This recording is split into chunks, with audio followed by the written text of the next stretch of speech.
உமக்கு நன்றி செலுத்துகிறோம். வானத்திற்கும் பூமிக்கும் சகல அதிகாரம் படைத்த நல்ல பிதாவே, நாங்கள் துதிக்கிறோம் ஆண்டவரே. உன் நாமத்தை மகிமைப்படுத்தும்படியாக இந்த வாரத்தின் தகப்பனே, இந்த மாதத்தின் முதல் ஞாயிற்றுக்கிழமை இந்த பரிசுத்த ஆராதனையில இந்த வார்த்தைகளுக்காக ஜெபிக்கிறோம். வார்த்தை கொடுக்கிற அடியேனை கர்த்தர் மறைத்து நீர் வெளிப்படுங்க. கேட்கிற ஜனங்களுக்கு இந்த வார்த்தைகள் பிரயோஜனமாக இருக்கட்டும். இயேசு நாமத்தில் கேட்கிறோம் எங்கள் ஜீவ நல்ல பிதாவே, ஆமென். அல்லேலூயா, அல்லேலூயா, அல்லேலூயா. கர்த்தருடைய பரிசுத்த நாமம் மகிமைப்படுவதாக. கர்த்தர் ஆராதிக்கும்படியாய் கடந்து வந்திருக்கிற உங்கள் அனைவரையும் மீண்டும் வரப்போகிற இயேசு நாமத்தினாலே நான் வாழ்த்துகிறேன், வரவேற்கிறேன். கர்த்தர் உங்களையும் உங்கள் குடும்பங்களையும் ஆசீர்வதிப்பாராக. அல்லேலூயா. எடுத்தவர்கள் வாசிக்கலாம். இந்த வருஷத்தினுடைய வாக்குத்தத்த வார்த்தை யோவானுக்கு எழுதின சுவிசேஷ புத்தகம் 16ஆம் அதிகாரம் அதனுடைய 20வது வசனம். யோவானுக்கு எழுதின சுவிசேஷ புத்தகம் 16ஆம் அதிகாரம் அதனுடைய 20வது வசனத்தின் கீழ்ப்பகுதி. உங்கள் துக்கம் சந்தோஷமாக மாறும். அல்லேலூயா. உங்கள் துக்கம் சந்தோஷமாக மாறும் என்று சொல்லி ஆண்டவர் நம்முடைய சீசர்கள் மத்தியிலே சொல்லப்பட்டிருக்கிற ஒரு வார்த்தை. அது முழுவதுமாக வாசிக்கும் போது கர்த்தராகிய இயேசு கிறிஸ்து ஊழியம் செய்த நாட்களிலே நடக்கிற வரும் காலங்களில் நடக்கிற சம்பவத்தை குறித்ததுக்கு அப்புறம் அவருடைய மரணத்தை குறித்து சொல்லப்பட்டிருக்கிற அந்த வார்த்தை என்னவென்று சொன்னால், மெய்யாகவே மெய்யாகவே நான் உங்களுக்கு சொல்லுகிறேன், நீங்கள் அழுது புலம்புவீர்கள், உலகமோ சந்தோஷப்படும். நீங்கள் துக்கப்படுவீர்கள், ஆனாலும் உங்கள் துக்கம் சந்தோஷமாய் மாறும். சரி, அல்லேலூயா. கர்த்தர் நல்லவர். எதற்காக இந்த வார்த்தை சொல்லுகிறார் என்று சொன்னால், அவர் மரிக்க போகிறார், அவரை காட்டி கொடுக்க போகிறாங்க, சிலுவையில் அறையப்பட போகிறார். அப்ப உலகமே சந்தோஷப்படும், அவரோடு கூட இருக்கிறவர்கள் துக்கப்படுவார்கள். ஆனாலும் ஆண்டவர் சொல்லுகிறார், ஆனாலும் உங்கள் துக்கம் சந்தோஷமாய் மாறும் என்று சொல்லி. நாம் எப்படிப்பட்ட துக்கத்தோடு தேவ சமூகத்துக்கு வந்தாலும் தேவன் நம்முடைய துக்கங்களை சந்தோஷமாய் மாற்றுகிறது தான் ஆண்டவர் விருப்பம் இருக்கிறாரே தவிர அதே துக்கத்தோடு போறதா அல்ல. அல்லேலூயா. ஆலயத்துக்கு போகும்போது நாம் செபித்து எந்த துக்கத்தோடு இருந்தாலும் சரி, ஆண்டவரே இந்த காலை வேளையில் உங்களுடைய சமூகத்துக்கு நான் கடந்து போறேன், என் துக்கங்களை நீங்க மாற்றுங்க என்று சொல்லி நீங்க செபித்து கடந்து வரும்போது, நீங்க சர்ச்சு வாசப்படியில கால் வைக்கும் போதே ஆண்டவர் துக்கங்களை சந்தோஷமாய் மாற்ற வல்லவராக இருக்கிறார். அல்லேலூயா, அல்லேலூயா. கர்த்தர் நல்லவர். நம்முடைய துக்கம் மாற வேண்டும் என்று சொன்னால் தேவனை நம் முழு மனதோடு நம்பி விசுவாசிக்க வேண்டும். அல்லேலூயா. நம்முடைய துக்கம், நமக்கு அதிகமான கஷ்டம் வருது, பாடு வருது, துக்கமா இருக்கிறோம், சமாதானம் இல்லை என்று சொல்லி நம்ம தவித்துக் கொண்டிருப்போம் என்று சொன்னால், நம்ம செய்யற தவறு நிமித்தமாக தான் ஆண்டவர் நமக்கு ஒருவித சோதனை தருகிறாரே தவிர தேவன் நமக்கு சோதிக்கிறவர் அல்ல. அதாவது சொல்லப்படும், திராணிக்கு மேலாக அவர் சோதிக்க மாட்டார். அந்த திராணிக்கு மேலாக சோதிக்கிறதுக்கு ஆண்டவர் விரும்புகிறல்ல. உனக்கு என்ன அந்த சோதனையை சகிக்க முடியுமோ, உங்களால் என்ன அந்த துக்கத்தை சகிக்க முடியுமோ அந்த துக்கத்தை தான் ஆண்டவர் தருவார். அதிகமான துக்கத்தை ஆண்டவர் தருகிறவர் அல்ல, அதிகமான துக்கத்தை வருவிக்கிறது நாம தான். ஆண்டவரை விட்டு வழி விலகி ஆண்டவரை விட்டு பின்மாற்றத்தில் போய் தேவனுக்கு பிரியமில்லாத காரியங்களை செய்து தேவனை விட்டு வழி விலகி போகும்போதுதான் துக்கம் நமக்கு மகா பெரியதா இருக்கும். அல்லேலூயா. ஆனா ஆண்டவர் நம்முடைய துக்கத்தோடு ஆண்டவர் நம்மை விடுகிறவர் அல்ல, துக்கத்தை சந்தோஷமாய் மாற்றி அனுப்புகிற தேவன் தான் நம்முடைய தேவன். அல்லேலூயா. ஏனென்று சொன்னால் தேவனை முழு மனதோடு விசுவாசிக்கிறது மாத்திரமல்ல, நம்ப வேண்டும். என்னோட துக்கங்களை மாற்றுவதற்கு அவரால் கூடும் என்கிற நம்பிக்கை, விசுவாசம் நமக்குள் இருக்கும் என்று சொன்னால் ஆண்டவர் நம்மை நடத்த வல்லவராக இருக்கிறார். அல்லேலூயா. ஏசாயாவின் தீர்க்கதரிசி புத்தகம் 53ஆம் அதிகாரம் அதனுடைய 4வது வசனம் சொல்லப்படுகிறது, நம்முடைய துக்கங்களை அவர் சுமந்து கொண்டார். யாரு? இயேசு கிறிஸ்து சுமந்து கொண்டார். நாம சந்தோஷமா இருக்க வேண்டும், நம்முடைய குடும்பம் சந்தோஷமா இருக்க வேண்டும், நம்முடைய பிள்ளைகள் சந்தோஷமா இருக்க வேண்டும் என்று சொல்லி நம்முடைய துக்கங்கள் எல்லாவற்றையும் கர்த்தர் அவர் மேலும் சுமந்து கொண்டார். வாசிக்கலாம் அந்த வசனத்தை. 53ஆம் அதிகாரம் அதனுடைய 4வது வசனம். மெய்யாகவே அவர் நம்முடைய பாடுகளை ஏற்றுக்கொண்டு நம்முடைய துக்கங்களை சுமந்தார். நாமோ அவர் தேவனால் அடிபட்டு வாதிக்கப்பட்டு சிறுமைப்பட்டவர் என்று எண்ணினோம். அல்லேலூயா. சொல்லப்படுது, மெய்யாகவே அவர் நம்முடைய பாடுகளை ஏற்றுக்கொண்டு நம்முடைய துக்கங்களை சுமந்தார். எப்ப சொல்லப்பட்டிருக்கிறது? அவர் வருவதற்கு முன்பாகவே சொல்லப்பட்டிருக்கிறது, நம்முடைய துக்கங்களை அவர் ஏற்றுக்கொள்ளுவார் என்று சொல்லி. எந்த தெய்வம் இது போல சொல்லியிருக்க சொல்லுங்க. நம்ம ஆராதிக்கிற தேவனுக்கு சொல்லப்பட்டிருக்கிற அவர் பிறப்பதற்கு முன்பாகவே ஏசாயா தீர்க்கதரிசி மூலமாக அவர் எப்படி அடிக்கப்படுவார், எப்படி அவர் சிலுவையில் அறையப்படுவார் என்று தெளிவா தேவனுடைய வருகை, தேவனுடைய மரணத்தை குறித்து தெளிவாக ஆண்டவர் நமக்கு விளக்கியிருக்கிறார். எல்லாவற்றையும் அறிந்ததுக்கு அப்புறம் நாம் என்ன பண்றோம்? ஆண்டவருக்கு பிரியமில்லாத காரியம் செய்து நம்ம துக்கப்படுறதை காட்டிலும் ஆண்டவரையும் துக்கப்படுத்துவோம். இல்லையா? நம்ம செய்யற காரியம் நம்முடைய குடும்பத்தை மாத்திரம் துக்கப்படுத்துகிறது அல்ல, நம்மை உண்டாக்கின தேவனையும் துக்கப்படுத்துகிறதா இருக்கு. இல்லையா? என் துக்கங்களை தேவன் ஏற்றுக்கொண்டிருக்கிறார் என்று சொன்னால், என் துக்கங்களை அவர் ஏற்றுக்கொண்டு சிலுவையிலே அறையப்பட்டு எனக்கு சந்தோஷத்தை கொடுத்திருக்கிறார் என்று சொன்னால், அந்த துக்கத்தை தேவனுக்கு நான் மீண்டும் தராதபடிக்கு ஆண்டவர் என்னை சந்தோஷமாய் நடத்த வேண்டும் என்று சொல்லி நம் தேவ சமூகத்திலே செபிக்க வேண்டும். அல்லேலூயா. பிலிப்பியர் நிருபம் 4:4 சொல்லப்பட்டிருக்கிறது, கர்த்தருக்குள் எப்பொழுதும் சந்தோஷமாயிருங்கள் என்று சொல்லி. நம்ம கர்த்தருக்குள் இருந்தா மட்டும்தான் அது சந்தோஷம். கர்த்தரை விட்டு வலுவிலே பின்மாற்றத்துல போவோம் என்று சொன்னா சந்தோஷம் நமக்குள்ள கடந்து வராது. இல்லையா? தேவன் நம்மை எதற்காக அழைத்திருக்கிறார் என்று சொன்னால், உன் துக்கம் மாறி நீ சந்தோஷமா இருக்க வேண்டும். உன்னுடைய பாவங்கள், உன்னுடைய பாடுகள், உன்னுடைய கவலைகள் எல்லாம் நான் சுமந்து சிலுவையில, கல்வாரி சிலுவையில நான் ரத்தம் செய்து நான் மீட்டெடுத்துட்டேன். இனி உன் வாழ்க்கையில துக்கம் இல்ல, இனி உனக்கு சந்தோஷமான வாழ்க்கை இருக்குது. அதை விட்டு என்னை விட்டு விலகி நீ பின்மாற்றத்தில் இருப்பேன் என்று சொன்னார். நீ தேவனை விட்டு வழி விலகி தேவனுக்கு பிரியமில்லாத வழியில நடப்போம் என்று சொன்னால், தேவன் நம்ம துக்கப்படுத்துறது மாத்திரமல்ல, நம் தேவனை துக்கப்படுத்துறவர்களாக இருக்கும். அதான் சொல்லப்பட்டிருக்கிறதுனால கர்த்தருக்குள் சந்தோஷமா இருங்கள், எப்பொழுதும் சந்தோஷமா இருங்கள் என்று சொல்லி மறுபடியும் உங்களுக்கு சொன்ன பவுல் பிலிப்பியருக்கு தெளிவா சொல்றோம். நம்ம கர்த்தருக்குள் இருக்கும் போது நமக்கு சந்தோஷம். கர்த்தரை விட்டு பின்வாங்கணும்னா சந்தோஷமே இருக்காது. அல்லேலூயா.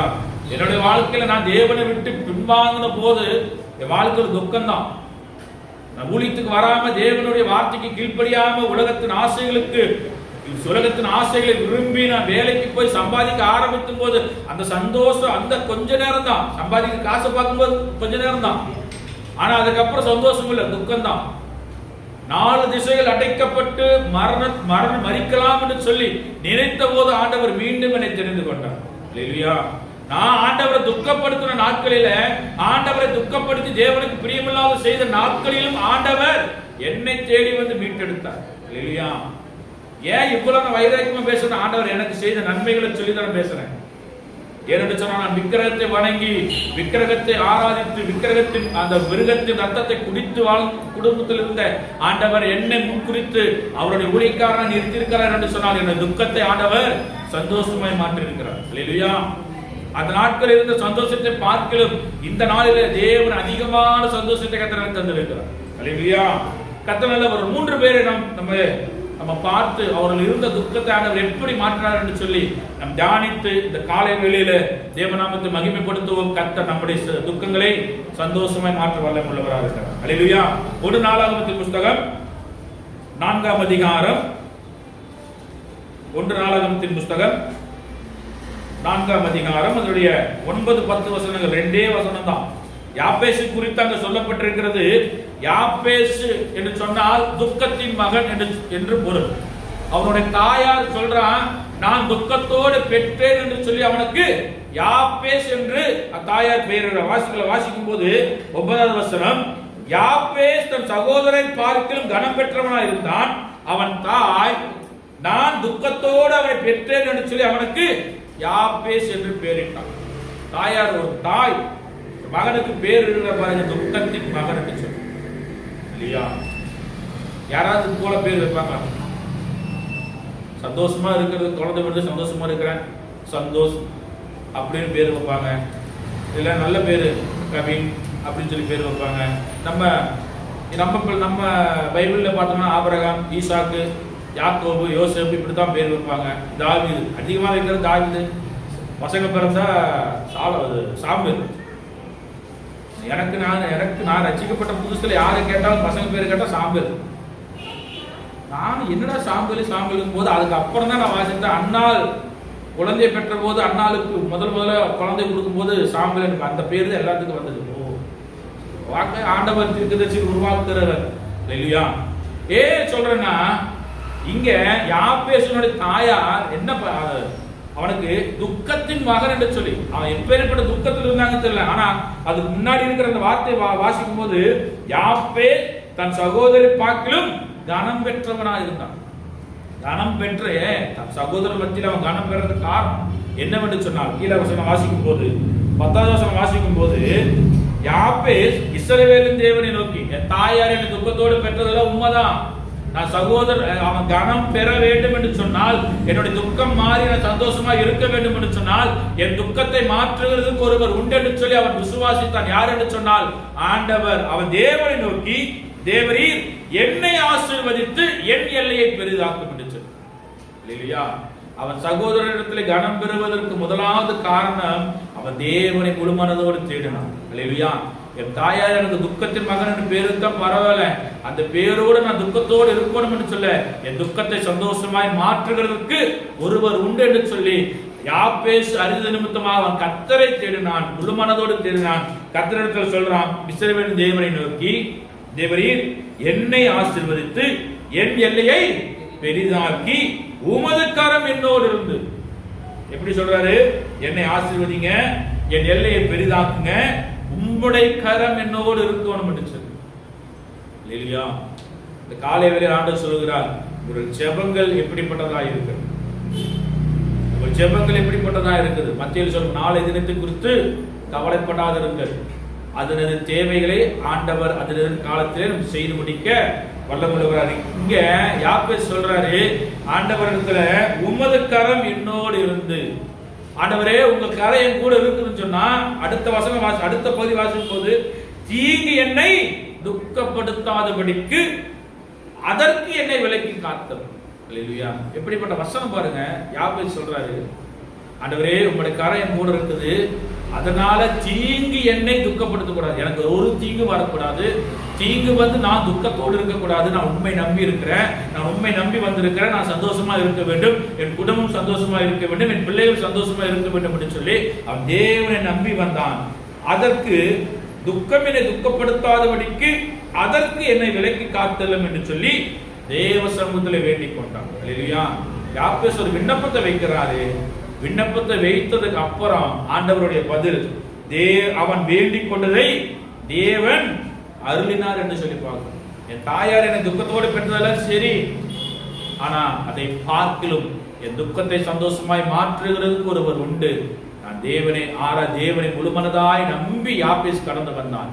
ஆண்டவரை வேண்டிக் கொண்டது எல்லாம் செய்ததுக்கு அப்புறம் தான் அந்த முதல் வார்த்தை, யாப்பேஸ் தன் சகோதரிடத்திலே கனம் பெற்றவனா இருந்தான். நான் கனம் பெற வேண்டும் என்று சொன்னால், நான் மற்றொரு முன்பாக என் குடும்பத்தின் உறுப்பினர் மத்தியிலே நான் கனம் பெற்று நான் முதன்மையாக இருக்க வேண்டும் என்று சொன்னால், முதலாவது என்னுடைய துக்கம் மாற வேண்டும். அதற்கு நான் தேவனை முழு மனதோடு தேட வேண்டும்.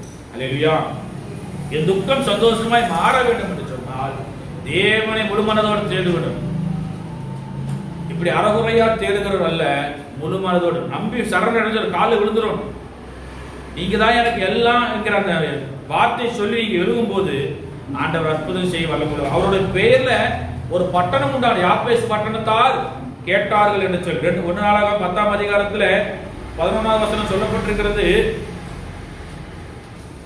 10ஆம் அதிகாரம் 11ல சொல்லப்பட்டிருக்கிறது, பெலிஸ்தர் சவுலுக்கு செய்த எல்லாவற்றையும் கீழையே தேசத்து யாப்பேஸ் பட்டணத்தார் யாவரும் கேட்டபோது. இல்லையா? யாப்பேஸ்ங்கிற பேர்ல ஒரு பட்டணத்தை ஆண்டவர் உருவாக்குற, எல்லையை பெரிதாக்குறான். தேவனுடைய கரம் யாப்பேசோடு கூடுறது. அல்லேலூயா! கர்த்தர். இரண்டாவது நம்ம பார்க்கும்போது, முதலாவது தேவன் முழுமனதோடு தேடின யாப்பேசுடைய வாழ்க்கையில ஆண்டவர் ஆசீர்வதித்தான்.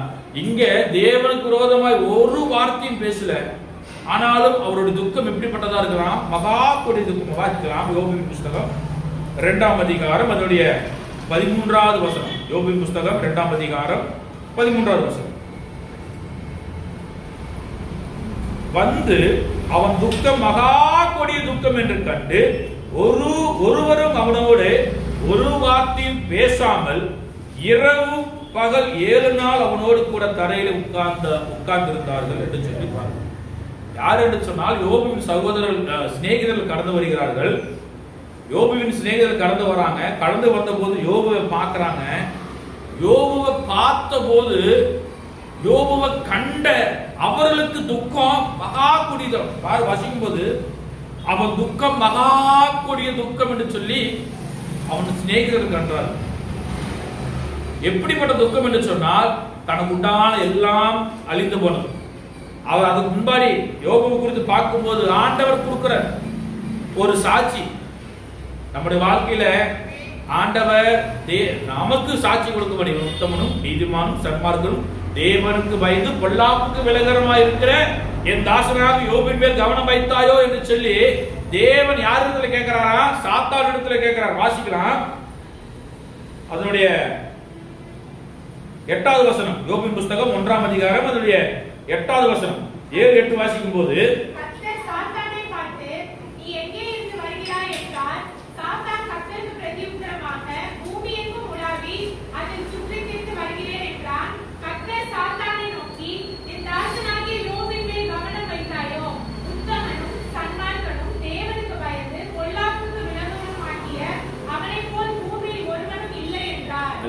யாரு சாட்சி கொடுக்கிறாரு?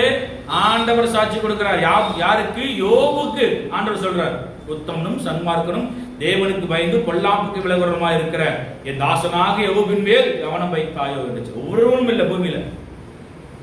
சாத்தான் சொல்றான், நீ அவன் வேலி அடிச்சிருக்கிறீங்க, அதனால அவனை உங்களை இது பண்றாங்க. ஆண்டவர் வேலி எடுத்தார். எடுத்த போது ஆடு மாடு அவனுக்கு உண்டு எல்லாம் அழிந்து போச்சு. எல்லாம் ஒட்டகம் எல்லாத்தையும் தூக்கிட்டு போயிட்டாங்க. கடைசியில் அவனுடைய பிள்ளைகளும் மரித்து போனார்கள். ஒரே வார்த்தை சொல்றார், கர்த்தர் கொடுத்தார், கர்த்தர் எடுத்தார், கர்த்தர் நாமத்திற்கு இல்லையா? இதுல எல்லாவற்றிலும் யோபு என்ன பண்றாரு? ஆண்டவருக்கு விரோதமா ஒரு வார்த்தை சொல்லல. தேவனை விசுவாசித்த யோபு வாக்குல துக்கம் எப்படிப்பட்டதா இருந்தான்? கொடிய துக்கமா இருந்தது. அவனோட மனைவி சொல்றான், இன்னும் நீ உத்தமத்தில் இருக்கிறது என்ன? நீ தேவனை தூசித்து சீவனை விட சொன்ன. அவன் சொல்றாரு, அதற்கு அவன், நீ பைத்தியக்காரி பேசுகிறது போல பேசுகிறாய், தேவன் கையில் நன்மையை பெற்ற நாம் தீமையை பெற வேண்டாமா என்றான். இவைகள் எல்லாவற்றிலும் யோபு தன் உதடுகளினால் பாவம் செய்யவில்லை என்று சொல்லிப்பார். இப்படிப்பட்ட யோபுக்கு தான் துக்கம் எப்படிப்பட்டதான்? மகா கொடிய துக்கமா இருக்கு. அந்த துக்கம் அவனை நிலையை கண்ட அவனுடைய சிநேகிதர்களும் துக்கத்தோடு வந்து உட்காந்துட்டாங்க. 7 நாள் ஒன்னும் பேசல. 7 நாளுக்கு அப்புறம் அவன் பேச தொடங்குறாங்க. நீ பாவம், நீ எதை தப்பு செஞ்சிருப்ப, யோபு மேல குறை சொல்லிட்டே இருக்கிறாங்க. ஆனா யோபு அவனுக்கு பதில் கொடுக்கிறான். தேவனை பற்றி குறை சொல்லவே இல்லை. வாசிக்கலாம், 42ஆம் அதிகாரம். ஆண்டவர் சொல்றாரு,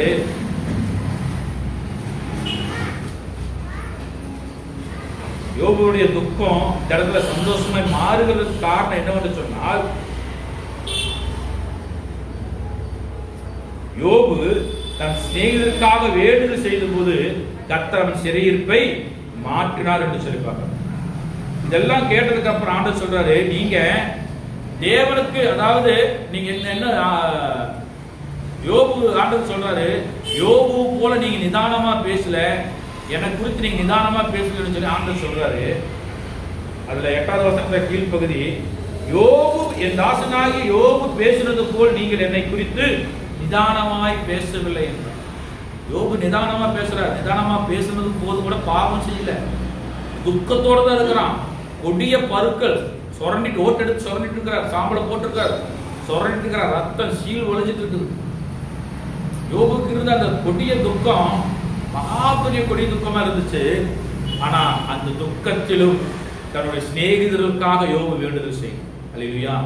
வாசிக்கும் போது 10வது வசனம், யோபு தன் சிநேகிதருக்காக வேண்டுதல் செய்த போது கர்த்தர் அவன் சிறையிருப்பை மாற்றினார்.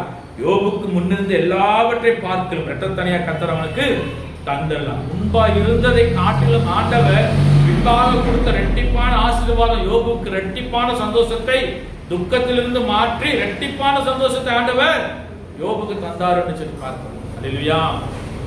துக்கம் மாறணும் என்று சொன்னா தேவனுக்கு விரோதமாய் முறுமுறுக்கிறவராக இல்லை. இஸ்ரவேல் ஜனங்களை நீங்க பார்த்தீங்கன்னா வனாந்தரத்தில் வரும்போதெல்லாம் முறுமுறுத்துட்டே தான் இருக்கிறாங்க. இஸ்ரவேல் ஜனங்கள் எகிப்திலிருந்து அடிமைத்தனத்தில் ஆண்டவர் கூப்பிட்டு வந்துட்டார். கூப்பிட்டு வந்து செங்கடல் நிற்குது, பின்னாடி பார்வோன் சேனை இங்க நிக்கிறாங்க. அவன் சொல்றாங்க, எகிப்துல இடம் இல்லையே, எங்களை வனாந்தரத்தில் கொல்லும்படியா கூப்பிட்டு வந்துருச்சு. முறுமுறுக்கிறாங்க, சாப்பாடு முறுமுறு, தண்ணியில முறுமுறுக்கிறாங்க. ஆனா யோபு தேவனை குறித்து ஒரு வார்த்தையும் பேசவில்லை. அல்லேலூயா. என் துக்கம் சந்தோஷமா, என் துக்கத்தை அவர் ஆண்டவர் சந்தோஷமா மாற்றுவார் என்று சொல்லி தேவனை விசுவாசித்தான். கர்த்தர் அதை நன்மையாக கண்டு அவன் வேண்டுதல் செய்த போது அவன் துக்கத்தை ஆண்டவர் மாற்றினார். அல்லேலூயா. இரண்டாவது காரியம், நம்ம செய்ய வேண்டியது மற்றவர்களுக்காக நாம் ஜெபிக்க வேண்டும். இல்லையா? நம்முடைய குடும்பத்தில் இருக்கிற ஜனங்களுக்காக நம்ம ஜெபிக்க வேண்டும். ரட்சிக்கப்படாத இருக்கிற ஜனங்களுக்காக ஜெபிக்கணும். பக்கத்து வீட்டில் இருக்கிற பிள்ளைகளுக்காக ஜெபிக்க வேண்டும். ஜெபிக்க ஜெபிக்க கர்த்தர் நம்முடைய துக்கத்தை சந்தோஷமாய் மாற்றுறது மாத்திரமல்ல, அவர்களையும் கர்த்தர் ரட்சிப்பின் வழியில் நடத்த வல்லமுள்ளவராக இருக்கிறார். இல்லையா? மூன்றாவது மார்க் எழுதின நிருபம், மார்க் எழுதின சுவிசேஷ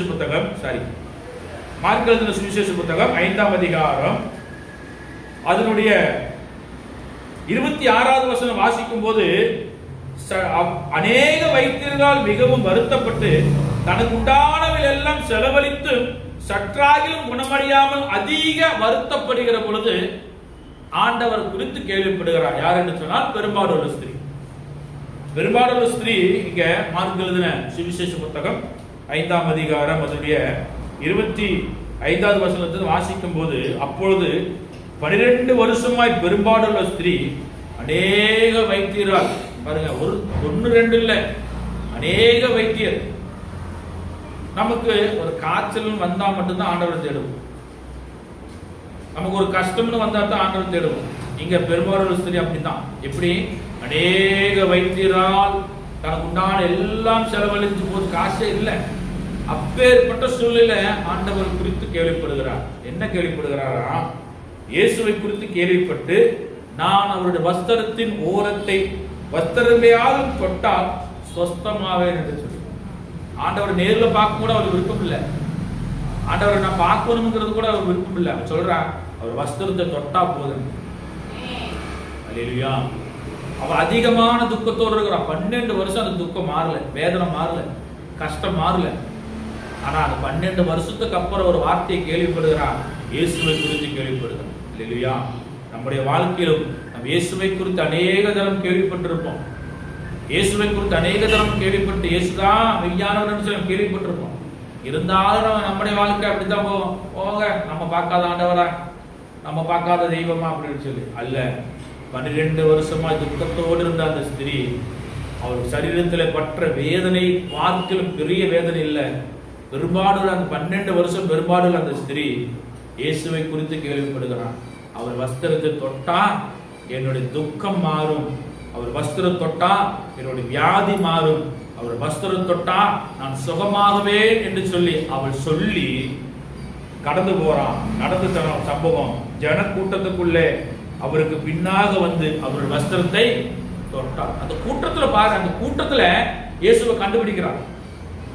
பெரும்பாலும் துக்கத்தோட தான் நடக்க முடியாத சூழ்நிலை, எப்படி நடந்து வந்தாலும் தெரியாது, எப்படி வந்து தேவனை அந்த வஸ்திரம் தொட்டான்னு தெரியாது. அங்க கடந்து வரான். அந்த கூட்டத்தை மத்தியில் இயேசுவை கண்டுபிடிக்கிறான். வேற வஸ்திரம் தொட்டா ஒண்ணு நடந்திருக்காதுல்ல. இயேசுவின் வஸ்திரத்தை விசுவாசத்தோடு தொடுறான்.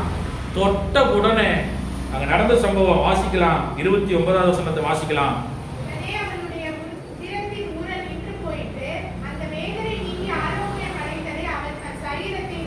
அல்லேலூயா. அவருடைய வியாதி நீங்கிச்சு, சரீரத்தில் அது உணர்றான். உணர்ந்ததுக்கு அப்புறம் அவளுக்கு ஒரு சந்தோஷம் வருது. சந்தோஷம் வந்ததுக்கு அப்புறம் சுற்றி இருக்கிறாங்க, அவ மறைக்கல, தேவ சமூகத்தை கடந்து வர. உடனே இயேசு தம்மிலிருந்த வல்லமை புறப்பட்டதை தமக்குள் அறிந்து ஜனக்கூட்டத்திலே திரும்பி என் வஸ்திரங்களை தொட்டது யார் என்று கேட்டார். அவர் சீசர் சொல்றாங்க, அவரை நோக்கி திரளான ஜனங்கள் உண்மை நெருக்கிக் கொண்டிருக்கிறதை நீர் கண்டும் என்னை தொட்டது யார் என்று சொன்னான். ஆண்டவர் தொட்டிருக்கிறான், நிறைய பேர் தொட்டிருக்கிறான். சீசர் சொல்றாங்க, ஆண்டவரே உண்மை சுற்றி நெருக்கிட்டு இருக்கிறாங்க. அப்பெல்லாம் வல்லமை புறப்படல. இந்த பெரும்பாடுள்ள ஸ்திரீ சொல்லி விசுவாசத்தோடு வந்து அது வஸ்திரம் தொட்ட போதுதான் வல்லமை புறப்பட்டது. அல்லேலூயா. அதுதான் ஆண்டவர் சொல்றாரு, என்னை தொட்டது, என் வஸ்திரம் தொட்டது யாருன்னு சொல்லி தெளிவா சொல்ற. வஸ்திரம் தொட்டது யாரு தெளிவா சொல்றாரு, என் வஸ்திரங்களை தொட்டது யாருன்னு சொல்லி. அதுக்கு முன்பாடி ஜனங்கள் எல்லாம் தொட்டிருக்கிறாங்க, இயேசுவை தொட்டிருக்கிறாங்க. எந்த ஒரு அற்புதமாக நடக்கல, எந்த வல்லமையும் புறப்படல. ஆனா பெரும்பாடுள்ள ஸ்திரீ, என்னுடைய வேதனை நீங்க வேண்டும் என்று சொன்னால், என் துக்கம் நீங்க வேண்டும் என்று சொன்னால், நான் ஆரோக்கியம் அடைந்து சந்தோஷமா இருக்க வேண்டும் என்று சொன்னால், அவர் வஸ்திரத்தை தொட்டால் போதும் என்று சொல்லி அவன் கடந்து வரான். தேவ வல்லமை புறப்படுகிறதா இருக்கு. அல்லேலூயா. இது செய்தவரை காணும்படிக்கு அவர் சுற்றிலும் பார்க்கிறார், சுற்றி இருக்கிற ஜனங்களை பார்க்கிறாரு.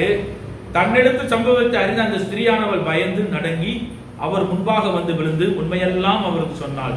ஆண்டவர் சொல்றாரு 34வது வசனம், அவர் அவளை பார்த்து, மகளே உன் விசுவாசம் உன்னை ரட்சித்தது, நீ சமாதானத்தோடு போய் உன் வேதனை நீங்கி சுகமாயிரு என்று சொல்லி. அல்லேலூயா. உன் வேதனை நீங்கன்னு மாத்திரமல்ல, உன் துக்கம் நீங்கி சந்தோஷமாயிரு. தேவனுடைய வல்லமை அவருடைய விசுவாசத்தை வைத்துதான் புறப்படுகிறார்.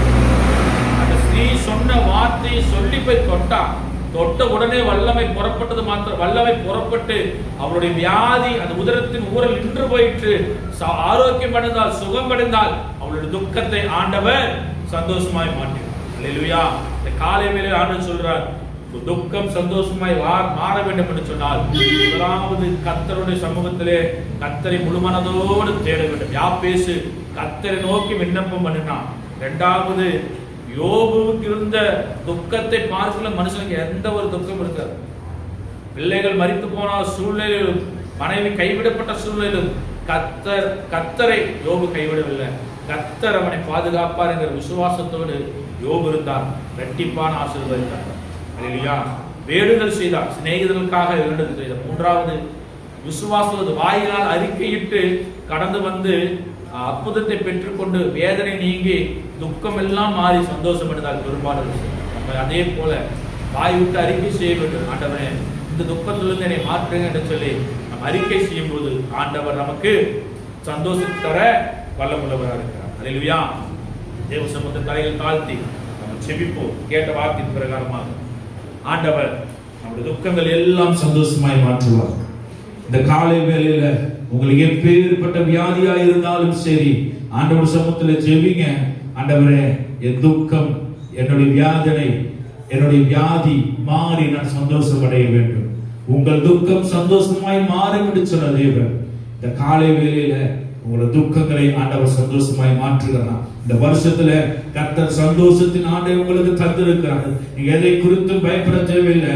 யாப்பேசு தேவனை நோக்கி ஜெபித்தது போல யோபு தேவனுக்கு உண்மையாயிருந்து தேவனுக்கு விரோதமாய் ஒரு வார்த்தையும் சொல்லாதபடி காத்து நடந்தது போல பெரும்பாலும் தன் வார்த்தையை சொல்லி விசுவாசத்தோடு கடந்து வந்து வேதனை நீங்கிறது மாத்திரமல்ல, கர்த்தரோட துக்கங்களை சந்தோஷமாய் மாற்றுவது போல ஆண்டவர் நம்மையும் நம்முடைய துக்கங்களையும் சந்தோஷமாய் மாற்றி இந்த வருடம் முழுவதும் ஆண்டவர் நம்ம சந்தோஷமாய் நடத்த அவர் வல்லமுள்ளவராக இருக்கிறார். கண்கள் மூடி ஜெபிப்போம். வானத்திற்கும் பூமிக்கும் சகல அதிகாரம் படைத்த நல்ல பிதாவே, ஆண்டவரே, இந்த காலை வேளையிலும் உங்கள் துக்கம் சந்தோஷமாய் மாறும் என்று சொல்லி நீர் எங்களுக்கு கொடுத்த இந்த 2026ஆம் ஆண்டுடைய வாக்குத்தத்த வார்த்தைகளுக்காக நாங்கள் ஜெபிக்கிறோம். ஆண்டவரே, தகப்பனே, இந்த வார்த்தைகளை கேட்டுக்கொண்டிருக்கிற ஒவ்வொரு தேவ பிள்ளைகளையும் கர்த்தர் ஆசீர்வதிங்க. தகப்பனே, அவர்களுக்கு இருக்கிற துக்கங்களை எல்லாம் கர்த்தர் மாற்றுங்க. கர்த்தர் சந்தோஷத்தை தந்து ஆசீர்வதிக்கும்படியாக நாங்கள் ஜெபிக்கிறோம். ஆண்டவரே, இந்த நாளிலே ஆராதனை கடந்து வந்து நாமத்தை மகிமைப்படுத்துற ஒவ்வொரு தேவ பிள்ளைகளையும் கர்த்தர் ஆசீர்வதிங்க, பலப்படுத்துங்க, பாதுகாத்துக் கொள்ளுங்க. குடும்பங்களுக்கு எல்லா துக்கங்கள் கர்த்தர் சந்தோஷமாய் மாற்றுவதற்காக உமக்கு நாங்கள் நன்றி செலுத்துகிறோம். உம்முடைய சமூகத்தை தாழ்த்தி ஒப்புக் கொடுக்கிறோம். பெரிய காரியங்களை செய்யுங்க. இயேசு நாமத்தில் கேட்கிறோம் எங்கள் நல்ல பிதாவே, ஆமென். என் ஆத்துமாவே கர்த்தரை ஸ்தோத்திரி, என் முழு உள்ளமே உம்முடைய பரிசுத்த நாமத்தை ஸ்தோத்திரி. என் ஆத்துமாவே கர்த்தரை ஸ்தோத்திரி, கர்த்தர் செய்த சகல உபகாரங்கள் மறவாதே. ஆமென். நம்முடைய கர்த்தராகிய இயேசு கிறிஸ்துவின் கிருபையும் பிதாவாகிய தேவனுடைய அன்பும் பரிசுத்த ஆவியானவரோடு அன்னைக்கும் என்றும் சதா காலங்களிலும் நம் அனைவரோடு கூட இருப்பதாக. ஆமென். அல்லேலூயா, அல்லேலூயா, அல்லேலூயா. கர்த்தர் உங்களை ஆசீர்வதிப்பாராக. ஸ்தோத்திரம்.